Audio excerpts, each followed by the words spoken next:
Hi everybody, it's Vicki Hinze.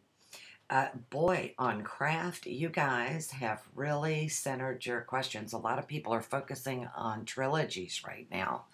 And so I thought I'd combine your questions on trilogies and answer them via video. The first thing that you asked was, sorry, need the specs. When I start a trilogy, do I need to plot all 3 books before writing the first one? No, you don't have to. You can do it any way you want to. Everybody's muse works differently. The creative process is not the same for me as it would be for you or for 4 or 5 different other authors. In fact, if you put us all in a room, we all have a different process. So honor your process. Use whatever works well for you.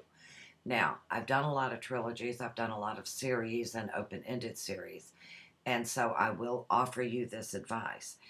If you have the main character, meaning the protagonist, for each of the 3 novels up front, before you've written the first book, and you know those 3 protagonists' goals, motivations, and conflicts that they will face in the book, and by that I mean their major conflict, because as you write, you're going to add things, that things are going to change. But if you can get those goals, motivations, and conflicts into place on those 3 main characters before you start, it will be a big advantage to you in that you can weave the plots tighter starting out of the gate.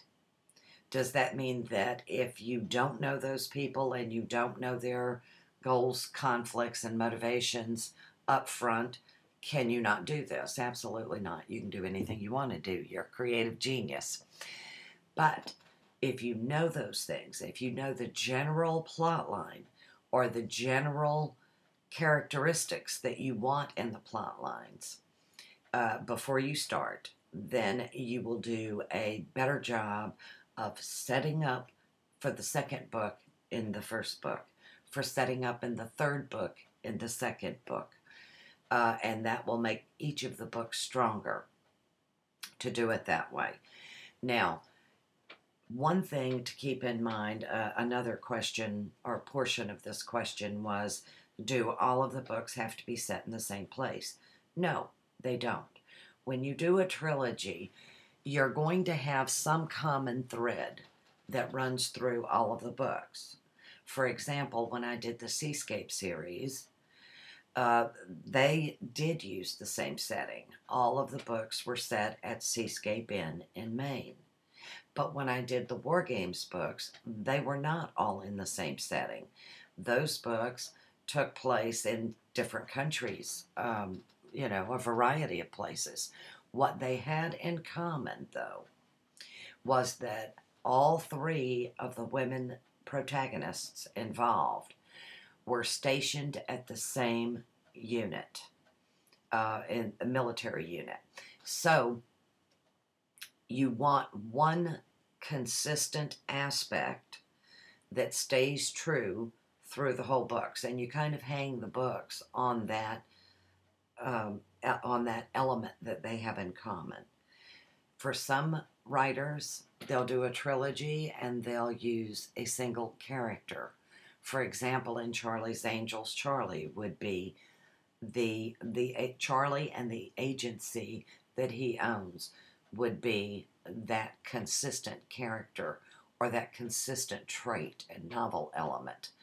The angels will change. Where they go and what they do will change. But Charlie is Charlie, and Charlie is always there, just like Bosley was always there. So you can use a person, place, or thing as your consistent element, but you do want a consistent element to hang the trilogy on. Nora Roberts uses places quite often, or industries. Other authors use other things. One does an archaeological theme. Another uses a museum. That museum is the kickoff point for all of the books. in that series, and there are a lot more than 3 of those books. So one consistent novel element to hang your hat on. The last question about trilogies had to do with characters. Do you have to have recurring characters in a trilogy? No, you don't. Um, is it better if you do? Yeah, it is. Because in the first book, what you're trying to do is to introduce the people that make this place worth writing about, the events that happen to them that are worth hearing or worth writing about.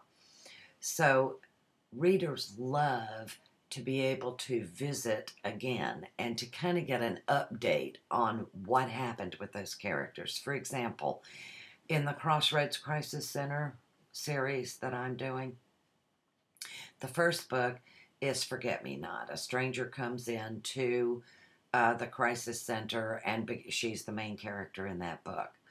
Well, in the second book, Deadly Ties, people wanted to know what happened to that protagonist from Forget Me Not. Did she and the guy that she got together with there, who happens to own the center, did Kelly and Ben get married? Or what happened to them? Are they still together? Are they not together anymore? What's going on in their lives? It's kind of like when you invite the reader into a trilogy, it's like when you're inviting them into a single book. You're welcoming them to get up close and personal in the lives of the people that this book is about. Well, then a trilogy, you're welcoming them to get up close and personal, not 1 time, but 3. And so they're interested in what happens after, what happens next. It's like if you watch American Idol, the last episode of American Idol, at the very end, they announce the winner, and then it's over. And you're looking at a commercial, and you're wanting to celebrate with the people who won, that you have followed since the very early auditions all the way through. So if AI is watching this, I really hope that you'll extend that. Just give us 5 minutes or 10 minutes afterward, after you announce the winner, so that we can celebrate with them. It's the same principle in doing a trilogy. You want to know what happens next, or where these people are in their lives. Now, at the end of the book, people who read it had no doubt that these 2 would end up together. But would it be easy for them? No. They had a lot of baggage to overcome, and they needed time in real life beyond the obstacles that they faced and the conflicts in that novel. They needed time to be normal together for it to be realistic that they would get together forever. Well, the same thing happens in Deadly Ties.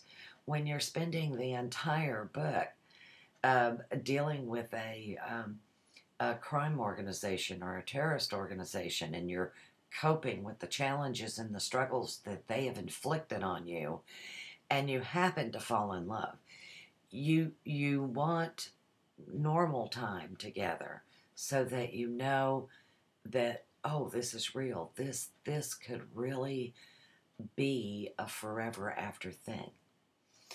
So, do you have to have your characters reappear? No, you don't.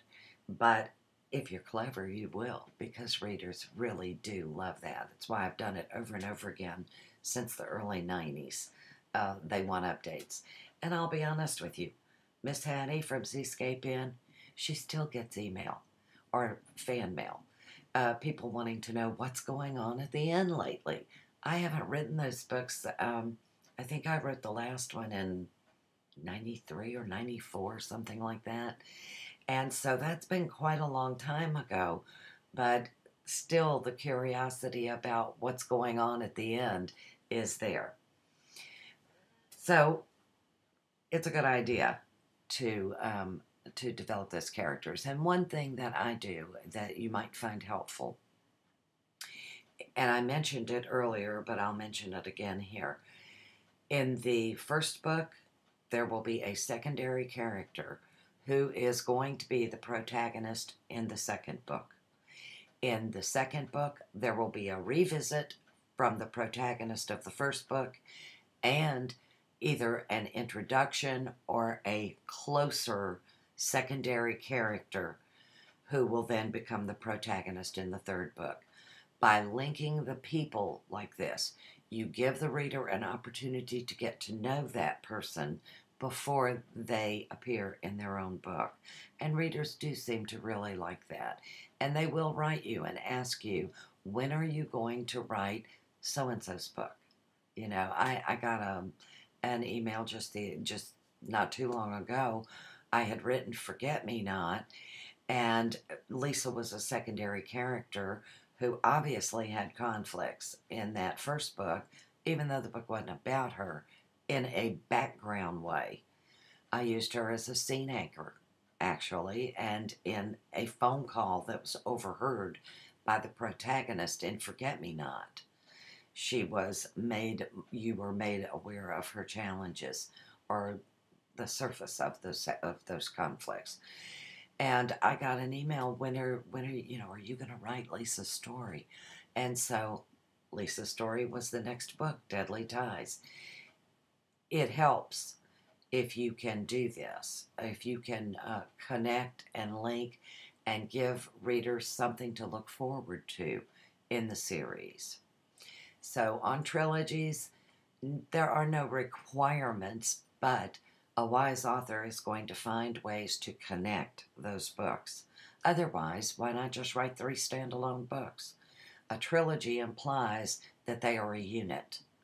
So how you make them a unit is entirely up to you.